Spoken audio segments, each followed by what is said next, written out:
Hola, bienvenidos a Cruzados Rotos.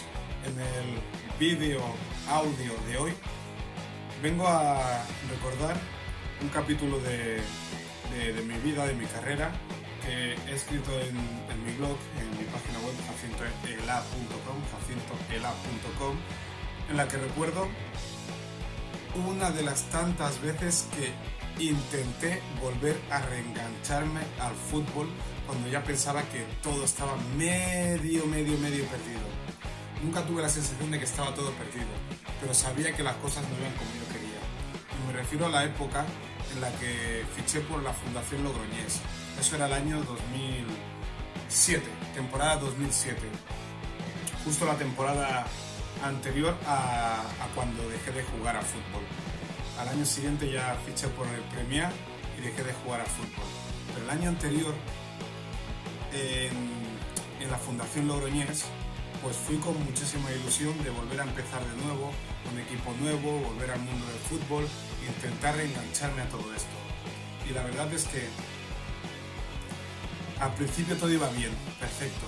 Llegué a un equipo, me encontraba súper motivado, me encontraba súper valorado, me sentía importante porque era de los jugadores con más experiencia de ese equipo, a pesar de no ser el más mayor, porque yo tenía 25 años y había jugadores que tenían fácilmente 29 años y 30, pero yo era de los que tenían más experiencia, sobre todo a nivel profesional, por decirlo de alguna manera, de los que había vivido del fútbol.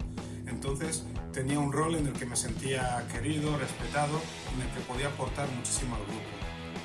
Vale, fiché por ese equipo de la mano de Emilio Ramírez, un entrenador que me parece sensacional. Y bueno, la pretemporada fue perfecta, bastante bien, las condiciones eran las que eran, me refiero al campo, campos de entrenamiento y todo eso. Pero bueno, me sentía futbolista otra vez. Entonces, bueno, nos dan el piso y ya tenía bastante experiencia en lo que es vivir solo desde los 19 años e intenté ponerle un cierto orden a mi vida a través de las rutinas y de los horarios. ¿Y cómo hacía eso? Entrenábamos a las 7 de la tarde. Entonces, tenía todo el día libre. Como de alguna manera intuía que para dejar el fútbol me quedaba bien poco, no sé por qué lo intuía, pues aceleré una cosa que tenía pendiente desde hacía muchísimo tiempo, que era hacer las pruebas de acceso a la universidad para mayores de 25 años. Entonces, ¿qué hacía? Me dedicaba cada mañana a estudiar en la biblioteca, luego me iba a casa a comer, descansaba un poco viendo alguna serie, arreglaba 4 cosas, limpiar más o menos, nada del otro mundo, y me iba a entrenar a las 6 y pico. Luego volvía, cenaba a las 10 y pico, 11, cenaba bastante tarde. Por eso veía alguna serie, normalmente era Perdidos o Prison Break, y ese era mi día. Así era mi día todos los días, durante los primeros 2-3 meses. Levantarme por la mañana, desayunar, ir a la biblioteca, estudiar, volver a casa para comer, descansar, ir a entrenar, cenar, volver. Siempre era así más o menos. Entre tanto y tanto, algunos días tocaba ir a hacer la compra, que también tenía su parte de ritual. A mí me gustaba ir a hacer la compra, especialmente porque tenía un cierto orden y además quería empezar a controlar mi economía de otra manera. Quería no malgastar comida, porque me da mucha rabia cuando tengo que tirar comida, y en esa época ya me molestaba mucho, y viviendo solo a veces es difícil medir lo que cocinas o lo que comes. Entonces yo compraba mucho al granel. En vez de comprar un paquete de pasta, pues de 1 kilo, pues compraba 400 gramos, 300 gramos, digo, con esto tengo para esta semana, y así con todas las cosas, incluso con los cereales. Y veía que iba tan bien esta rutina y este orden, que también me dio por comprar cosas de comercio justo. Tenía la sensación o la necesidad de devolverle al mundo algo a través del consumo. Entonces la manera más lógica que vi fue comprando productos de comercio justo. Y no sé por qué me sentía bien por hacer eso. Bueno, sí que sé porque teóricamente es algo que ayuda a otras personas. Pero las cosas se empezaron a torcer porque dejaron de pagarnos. Dejaron de pagarnos y era reclamar cada semana nuestro sueldo. Estás más intranquilo. Esta historia ya la había vivido antes y debía estar acostumbrado, pero no te acostumbras nunca a que te estafen.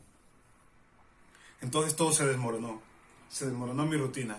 Ya me costaba ir a la biblioteca durante 4 o 5 horas y ponerme a estudiar, cuando realmente era el momento más propicio para ponerme a estudiar porque el fútbol se me estaba acabando. Entonces era cuando tenía que acelerar, pero no había manera de estar 4 horas en la biblioteca y concentrarme en el temario, estudiar ejercicios,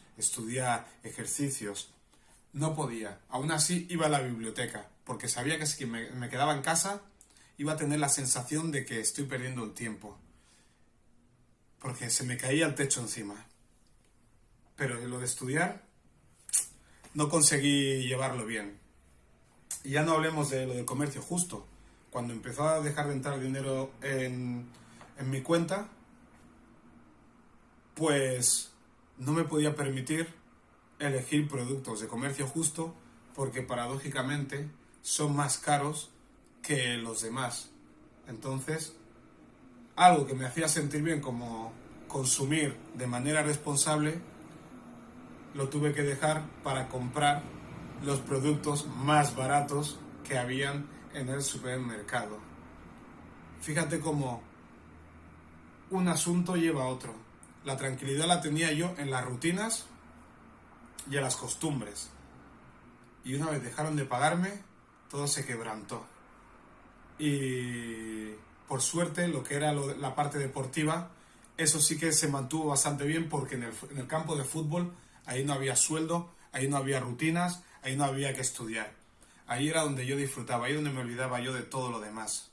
Ahí no tenía preocupaciones. La única preocupación era jugar bien, era ganar, era ayudar a mis compañeros, era ayudarme a mí mismo. Y eso es lo que nos salvó ese año o esa media temporada al equipo, que cada partido competíamos, cada partido ganábamos y que íbamos primero cuando llegó el fatídico mes de enero del 2008, cuando todo el equipo, la gran mayoría del equipo, abandonó el club porque no nos pagaban y nos volvimos para casa. Y lo más gracioso es que tuvimos que perdonar 3 o 4 meses de salario para tener la carta de libertad en la Fundación Logroñés. Pero imagínate hasta qué punto estábamos de hartos como para perdonar nuestro dinero y marcharnos a casa. Porque estaba claro que no nos iban a pagar. Y cuando estás fuera de casa sin ingresar dinero, ya tu trabajo te está costando. Y nada, y solo quería recordar eso porque me parece bastante significativo una parte del mundo del fútbol que no se habla tanto o que no se conoce tanto y creo que conviene mucho porque a veces eso influye más de lo que creemos en el rendimiento de los jugadores y sobre todo esto. Este vídeo lo grabo para que los jugadores que están viviendo situaciones como estas que sepan que no son los únicos a los que les ha pasado y que hagan todo lo posible por revertir la situación y que sé que es complicadísimo pasar los días, las 22 horas, 20 horas libres que tienes durante el día sin entrenar en casa, sin comerte la cabeza, porque uno tiene facturas que pagar, tiene su casa, tiene su piso, tiene su internet, tiene su teléfono, y cuando no te están pagando fastidia mucho. Últimamente no se escuchan tantos casos de impagos, pero sé que los hay. Y al futbolista le da vergüenza denunciarlo en voz alta. Lo entiendo. Pero lo que le quiero decir es que busque vías de escape para que estas cosas no le torturen. Y nada, aquí se queda este vídeo. Soy Jacinto, el A, Cruzados Rotos, el podcast, el blog y el audio y todo lo que quieras. Ten inquietudes, te pueden salvar la vida. ¡Bitch!